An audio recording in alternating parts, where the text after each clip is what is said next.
je vous retrouve aujourd'hui pour vous présenter ces petits stylos magiques qui sont faits à base de drawing gum, pardon pour mon accent, fluide de masquage en français ce sera mieux. On les utilise en aquarelle en fait pour faire des réserves de blanc sur les papiers.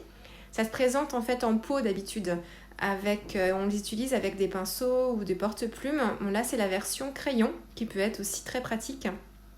Je vais vous montrer comment moi je les utilise pour le scrapbooking. Donc voilà, ça se présente comme ça. On secoue le crayon, ça fonctionne comme les crayons Posca. On appuie bien la mine en fait sur un petit bout de papier pour que le produit aille bien jusqu'au bout de la mine. Alors le produit est bleu, donc voilà, quand la mine est bleue, c'est que le produit est bien arrivé jusqu'au bout. On fait des petits tests sur un papier blanc et puis on démarre. Alors là, moi j'ai décidé de faire des formes graphiques sur mon papier. En fait, on fait ce qu'on veut avec les crayons. Donc si vous avez une belle écriture, si vous vous entraînez au lettering aussi, si vous dessinez, voilà, tout est possible avec ce genre de crayon forcément. Alors bon, moi qui suis pas très bonne en écriture et puis pas très bonne en dessin, voilà, des lignes, c'est très bien. Donc voilà, là je vous montre un peu comment je fais. Pas forcément besoin de laisser très longtemps sécher en fait. Comme c'est sous format crayon et que moi je trace juste des traits, en fait je dépose peu de produit, donc en fait ça sèche assez vite. Donc voilà, il n'y a pas forcément besoin là d'attendre beaucoup. Là c'est une version qui est un petit peu accélérée, mais voilà, j'attends pas beaucoup entre chaque trait. Là je trace mes formes. Alors le fluide de masquage en fait ça ressemble un petit peu à la technique du résiste quand on applique en fait de la poudre clear et qu'on fait de l'embossage à chaud, sauf que là la différence c'est que quand on retire en fait le fluide de masquage une fois qu'on a terminé, que le papier est bien sec, et du coup c'est le papier blanc en dessous qui apparaît. Donc voilà, c'est la différence. Donc là, j'ai fait mes tracés. Je vais passer à la partie patouille. Donc là, c'est une palette de chez Prima. Donc c'est la 4e que j'ai dû acheter. La 5e est déjà achetée, c'est la Shine Ring, moi que j'ai acheté dernièrement.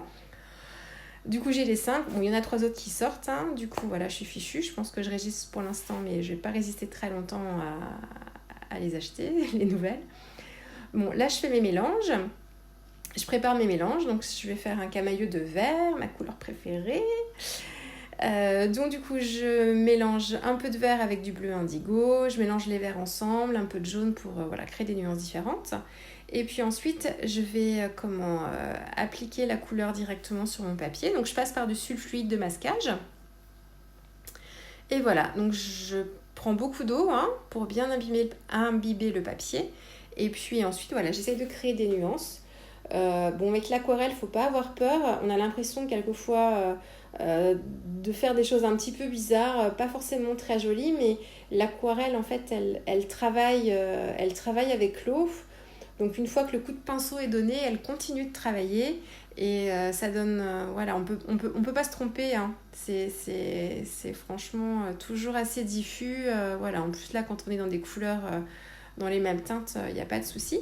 Donc par endroits je vais reprendre des couleurs un petit peu plus intenses, donc moins diluées pour créer des contrastes. Et puis quand il y a un petit peu trop d'eau sur les côtés, avec mon pinceau je l'essuie bien sur un petit bout d'essuie-tout ou un petit chiffon et puis je viens retirer l'excès d'eau.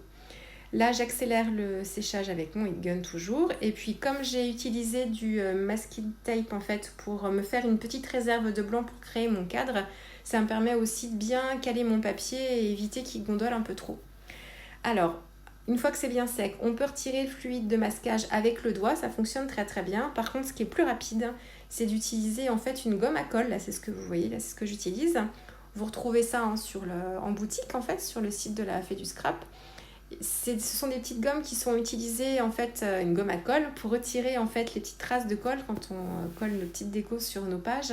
Et voilà, là, il fonctionne aussi très très bien pour le fluide de masquage. Là, je retire délicatement le masking tape.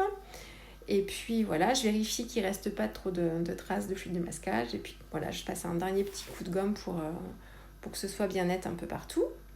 Donc voilà, donc, vous voyez là l'aquarelle, une fois sèche, les couleurs sont moins intenses aussi. Quand ça sèche, en fait, ça s'adoucit.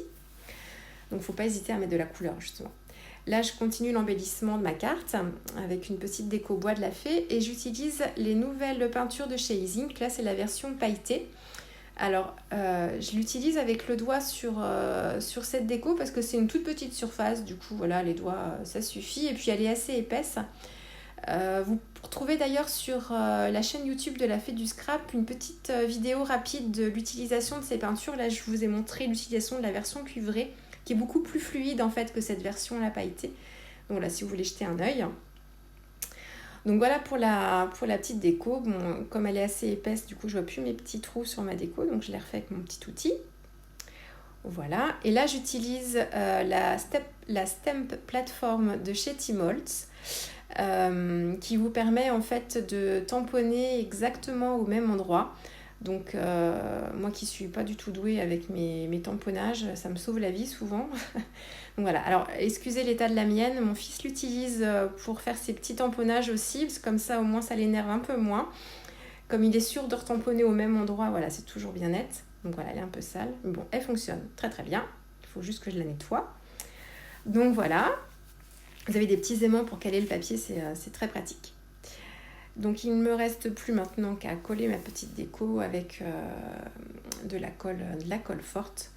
Donc vous voyez, hein, ce crayon, il est assez pratique, ça permet de faire des choses un petit peu différentes plutôt que d'utiliser voilà, la technique du résist. Alors forcément, le résist, l'avantage c'est de pouvoir utiliser ses tampons aussi, bien sûr, hein. Mais voilà, là ça permet de conserver en fait la texture du papier et de créer quelques effets. Voilà pour cette petite présentation de produits. Je vous remercie de m'avoir suivi pour cette vidéo et puis je vous dis à une prochaine fois. Au revoir.